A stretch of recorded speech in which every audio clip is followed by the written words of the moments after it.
after sacking Steven Gerrard. Does that, Jamie, point to it being the right decision that Villa came to? I don't think the result at the weekend. I think, obviously, what came before, that's when Stevie was involved, and I think it was the right decision, mainly on the back of the second half of Fulham, where there was a sending off, it starts to go wrong. It's not just a 1-0 defeat, it ends up being 2 or 3. And the reaction of the crowd, there was no way I think Stevie could have gone into that game on Sunday on the back of, you know, the chants and the discontent from the Aston Villa supporters. And I'm not saying this because he's a friend, and I think supporters who pay the money and go away midweek 100% allowed to voice their concern, and it hasn't been going well. They felt it a little bit dull, not being exciting enough. I just felt some of the chants at the end, maybe because he's my mate, I thought maybe crossed the line a little bit, but I can understand the frustration, and it was hard to watch, I must say that. But no, I think it was the right decision, and I spoke to Stevie on Monday before these two games. He felt he'd have the Fulham game and the Brentford game, but I think after the Fulham game, I think it was obvious it become untenable. So Aaron Danks steps in. What changes does he make? He makes changes to the team. He does what I think some Villa fans wanted Stevie to do, which was leave John McGinn out. Philip Coutinho had gone out the team under the last couple of weeks under Stevie Gerrard. He was obviously nowhere to be seen, but Buendia started. He's been coming off the bench and maybe a slight impact. So he started the game. Ollie Watkins went wide right. Leon Bailey wide left. I've never seen them in those positions. Normally, if you're going to play Ollie Watkins wide, it'd be on the left. Leon Bailey be on the right. So there was tweaks. Maybe two sitting midfield players, more attacking players in. But there's no doubt when a manager changes and the fans aren't particularly enamoured with him, there's maybe a new energy from the crowd. And what helps that is scoring so early in the game. Now, they get a goal, it's a brilliant goal from a set-piece, and the set-piece coach was there with Stevie, and he's a Villa man, if you like. But I just want to highlight the goal, really, and there's a lot to this. So we just want to highlight, initially, Leon Bailey on the edge of the box. He's the actual goal scorer. But what you get is something that I noticed with Brentford, actually, last season when they came up, whereas every player is, 25 yards from goal. You've got two players on the edge to stop the counter-attack. And let's not forget, they go short, but the guy taking the corner actually hit the post in this game, Douglas Luiz, and he scored a couple of times. So there's always that feeling that the ball's going to come in the box with his record.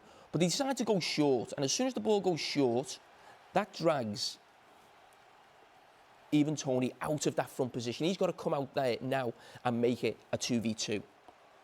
It's always difficult to make up that ground. I just want to stop it now. Now, what you've got here is,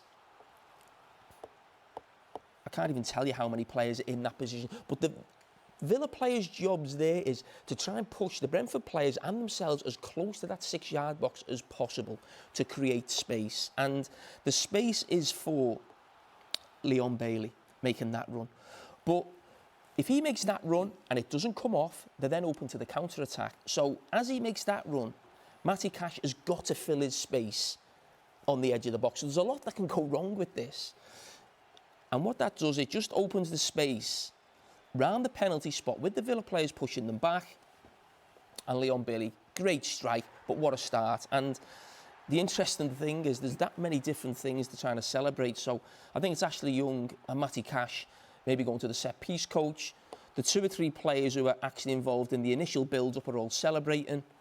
And then everybody else goes to celebrate with Leon Bailey. So, yeah, it's massive start, the 3-0 up after 14 minutes. But you need a little bit of luck because that is not going to come off every week. There was that much detail involved in it. It's a brilliant goal, but to get that all right is not easy. So credit to Villa and credit to the set-piece coach. And credit, easy for you to say. And credit to Aaron Danks as well, who must think Premier League management is easy. Sure, not a bad ratio, is it? One game, 4-0 victory. Realistically, given that Stevie was sacked on the Thursday night and this game happened on a Sunday, how much of an impact would he have been able to have with the squad? Well, we don't know behind the scenes whether they'd already spoken about changes. So to be fair to Stevie G, he might have shared it with the staff. They might have already been looking at changes. The biggest change for me, look, fair play, they made some changes tactically, made some, changed some positions, people playing, people who are coming in the side. Big decision with the captain. I think that's a big decision, to be fair. But you're coming away from that, the feel in the stadium changes. The manager they wanted out has gone. The freshness, the newness of the crowd, they come in and go, well, we wanted him out. They've changed it, so we've got to back the team. And then the team respond, and I think it's not the first time we've seen it. Many managers have had it before. I think Steve would be a bit disappointed, maybe just the fizz of it, the energy, the edge, that players come out with. But freedom comes. You know, you change the manager, the mood changes. A bit of freedom comes back into the players. I've still got some younger players there as well. You know, the weight comes off them. So I think it was a clear sign of that, as well as some tactical changes as well. No, I mean, we're thinking about, you know, Stevie Gerrard in that situation when he's lost his job and he's watching that. That happened to you last year at Burnley when Mike Jackson came and you see them then all of a sudden looks like a different team. They're winning games. Give us some insight at how you felt and how you think Stevie Gerrard would feel watching that. Yeah, similar but different. I think it's a bit different for me. You know, I had 9.5 years there, and you know, me and amongst many other people who worked very hard to sort of build a way of working, the way it was ran. So, you know, giving you my view about my situation, your ego gets hit, and you think, you know, not so keen on seeing them run around all of a sudden and win games. But behind that, you go, well, 9.5 years of work. Did I want it to go wrong? No, I didn't, because I thought we'd built a platform for the next whoever that person is. I always said someday there will be one. Stevie, I think, is slightly different. 40-ish games, you know, he'd probably be, I think, you know, it's not about ego. You know, I think he'd be going, hang on, lads, you know, I think I've treated you well. I think I've worked with you. Then he sees a performance like that spark, that energy, that freshness. At the same time, I imagine, being someone who's been in the game and done what he's done in the game, he's probably thinking the same as me. He's probably going, well, I know it happens. You know, the manager changes, the freedom comes, and the different feel comes to the group, particularly at home with the fans all roaring and straight behind the new group, if you like. It moves on very quickly. Reports right now on social media, and you always have to be a little bit cautious I'm not getting of that.